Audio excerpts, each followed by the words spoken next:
Assalamualaikum warahmatullahi wabarakatuh. Perkenalkan, nama saya Raka Gifari dengan NIM 25010020236. Di sini saya akan menjelaskan tentang jenis-jenis sastra anak. Baik anak-anak, gimana kabarnya? Baik semuanya. Sebelum mengawali kegiatan, alangkah baiknya kita mengucapkan basmalah bersama-sama dan berdoa sesuai kepercayaan masing-masing. Di dalam hati dimulai.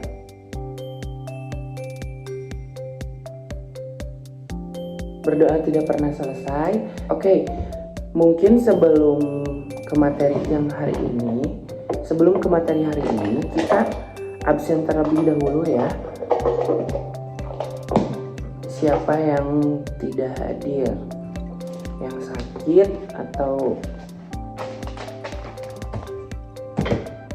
Alhamdulillah hari ini semuanya hadir ya kelas ini. Hari ini kita akan belajar tentang jenis-jenis sastra anak.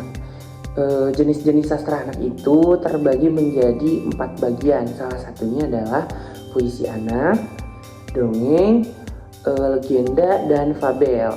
Mungkin sebelumnya di sini ada yang tahu apa itu puisi anak, legenda, fabel, dan lainnya. Kalau misalnya belum tahu, mungkin saya jelaskan dulu ya. Yang pertama, ada puisi anak. Puisi anak adalah karya sastra yang disusun dalam bentuk baris dan menggunakan bahasa yang sederhana, indah, serta mudah dipahami oleh anak. Puisi anak biasanya mengangkat tema yang dekat dengan kehidupan sehari-hari gitu ya. Kayak seperti dengan keluarga, teman, sekolah, alam, atau cita-cita. Jadi puisi anak tuh tema yang digunakannya tuh dalam kehidupan sehari-hari biasanya, atau yang terdekat gitu ya. Selain memberikan hiburan, puisi anak juga bertujuan mengembangkan kemampuan berbahasa, imajinasi, dan kepekaan terhadap lingkungan sekitar, seperti itu. Ciri-cirinya, yang pertama, menggunakan bahasa sederhana yang mudah dipahami. Yang kedua, bertema kehidupan anak. Yang ketiga, memiliki irama atau rima yang menarik. Dan yang terakhir adalah mengandung nilai moral dan pendidikan, seperti itu. Dan contohnya seperti ini, ada salah satu puisi anak yang saya ketahui, yaitu judulnya tuh Aku Rajin Belajar. Setiap pagi aku membaca, belajar dengan penuh semangat agar cita-cita menjadi nyata, membanggakan ayah dan ibu tercinta, seperti itu. Jadi itu salah satu contoh puisi yang singkat tapi bermakna gitu ya. Langsung yang kedua, yaitu dongeng. Dongeng adalah cerita hayalan yang disampaikan secara turun-temurun dan bertujuan untuk menghibur sekaligus menyampaikan pesan moral. Tokohnya dapat berupa manusia, hewan, makhluk ajaib, maupun benda-benda yang dapat berbicara. Oke, langsung saja ciri-ciri dongeng. Yang pertama ya, bersifat fiksi atau hayalan. Yang kedua, mengandung unsur keajaiban. Dan ketiga, memiliki pesan moral. Yang terakhir, menggunakan alur yang sederhana. Dan ada salah satu dongeng juga, contohnya Timun Mas. Mungkin sudah familiar dan tidak asing ya dengan dongeng yang satu ini. Langsung saja ya saya bacakan dongengnya. Nah, jadi Timun Mas itu seorang anak perempuan yang lahir dari timun ajaib. Lalu ia dikejar oleh raksasa yang ingin memakannya. Dengan keberanian dan keteguhannya Timun Mas itu dan kecerdasannya juga, ia berhasil mengalahkan raksasa itu menggunakan benda-benda ajaib yang diberikan oleh Pertapa. Nah, pesan moralnya yaitu keberanian, kecerdikan, dan pantang menyerah dapat membantu mengatasi kesulitan. Jadi buat kalian ya anak-anak, kalau kalian sedang mengalami kesulitan, kalian jangan cepat mengeluh atau ini ya down gitu. Jadi kita harus berani dan melawan, pantang menyerah agar dapat mengatasi kesulitan tersebut, seperti itu. Yang ketiga ada apa? Fabel, betul. Fabel adalah cerita yang tokoh utamanya tuh berupa binatang yang memiliki sifat, terus perilaku dan kemampuan berbicara seperti kita manusia gitu ya.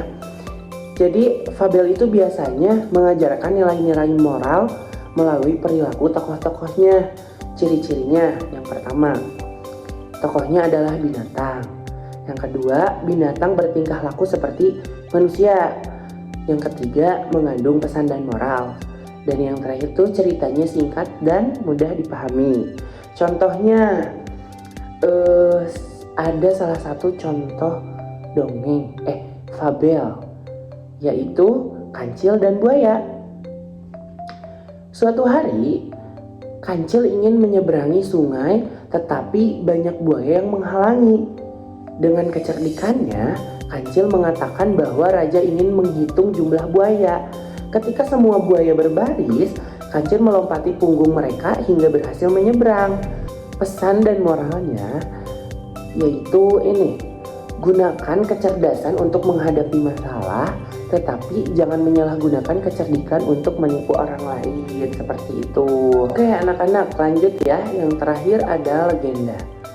Legenda adalah cerita rakyat yang dipercayai benar-benar pernah terjadi dan biasanya menjelaskan asal-usul suatu tempat, kayak gunung, danau, atau peristiwa tertentu.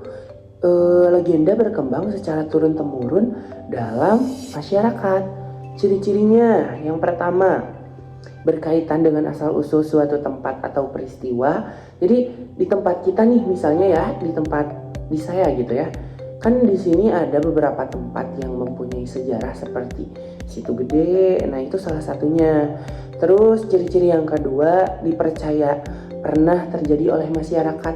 Jadi pada zaman dahulu tuh ada fakta-fakta atau mungkin hal-hal yang pernah terjadi dan itu tuh benar-benar dipercayai oleh masyarakat penduduk tersebut gitu yang ada di sana.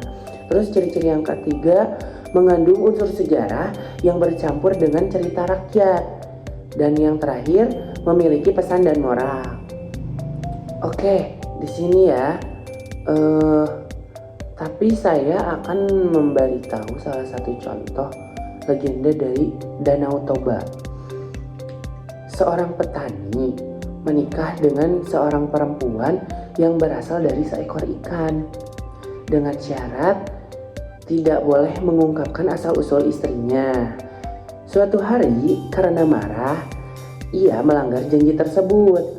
Akibatnya turun hujan deras hingga terbentuklah Danau Toba, sedangkan anak mereka berubah menjadi penjaga danau. Jadi, pesan dan moralnya yaitu menepati janji, mengendalikan emosi, dan bertanggung jawab atas ucapan dan tindakan. Oke anak-anak, materinya sampai sana. Ada yang mau ditanyain dulu sebelumnya? Tidak, bagus. Kalau misalnya sudah mengerti semuanya, kalian cari salah satu dari keempat tersebut, lalu dikumpulkan minggu depan ya. Jadi di-PR-kan, kalau misalnya tidak keburu di-PR-kan saja.